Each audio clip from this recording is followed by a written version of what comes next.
Siete troppo bene chiariti. Beh, sarà montare prima, peut-être arrivare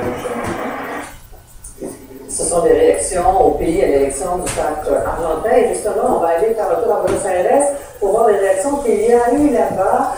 Olivier Bertali, vous êtes journaliste pour Le Point. Bonsoir. Dites-nous quelles ont été les réactions chez vous? Eh bien, écoutez, on peut dire que l'élection était plutôt heureuse et notamment, on a vu un peu la fierté des Argentins, notamment dans la capitale Buenos Aires, où je me trouve actuellement. On a entendu des concerts de klaxon, vraiment, à l'annonce par la radio d'un pape argentin. Et pour ce qui est de la cathédrale de Buenos Aires, où Jorge Bergoglio, le nouveau pape, a été évêque, archevêque durant plusieurs années, eh bien, littéralement, les gens sont rendus sur place en masse et ils ont applaudi, presque ovationné comme un match de soccer, le choix d'un Argentin.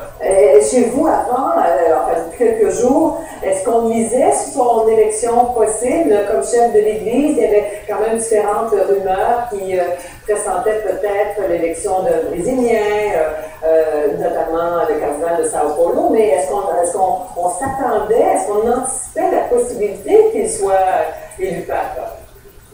Il y avait une certaine ferveur, je pourrais dire, notamment sur les réseaux sociaux, sur Internet, sur Twitter. Il y avait vraiment des gens qui publiaient leurs vœux, des prières, pourvu que le pape soit latino et pourvu que ce soit un Argentin en particulier. On en parlait, on disait qu'il y avait des bons candidats. L'Argentine a 2 cardinaux représentés au Vatican, mais on pensait que Jorge Bergoglio avait loupé sa chance en 2005 lors du précédent conclave et que peut-être le cardinal Leonardo Sandri, qui lui, un Argentin qui travaille au Vatican, avait lui plus de chance, notamment car il était un peu plus jeune. Donc ça a été quand même une surprise le choix de cet Argentin, pour la papauté. Et la réaction dans les milieux politiques, est-ce qu'on la connaît? Parce qu'on décrit quand même le pape François comme quelqu'un qui a tenu tête au gouvernement argentin, qu'on associe même à l'opposition officielle à ce gouvernement.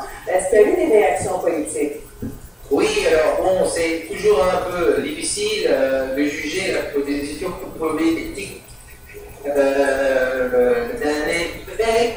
Ce qui est sûr, c'est que Jorge Bergoglio a été connu pour ses positions en faveur des plus modestes, des plus pauvres. Et dans cette perspective, il a été amené à prendre des positions contre le gouvernement de Cristina Kirchner et de son prédécesseur, son mari Nestor Kirchner. Auparavant, il a eu des positions assez dures car il leur a reproché de ne pas faire assez pour lutter contre la pauvreté. Il a eu aussi des positions assez conservatrices sur des thèmes sociaux comme par exemple, le mariage gay qui a été adopté il y a déjà plusieurs années ici en Argentine.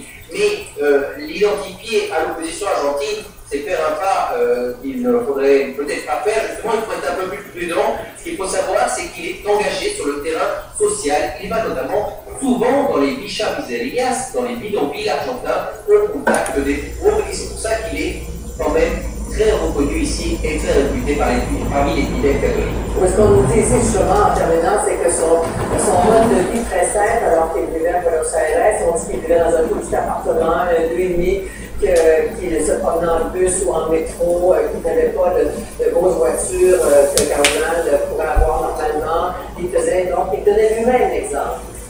Exactement, il a fait vraiment un peu d'humilité qu'il a mis en pratique au quotidien et qui lui a valu quand même la reconnaissance de beaucoup de personnes justement humbles. C'est quelqu'un qui vient d'une famille très humble et très modeste.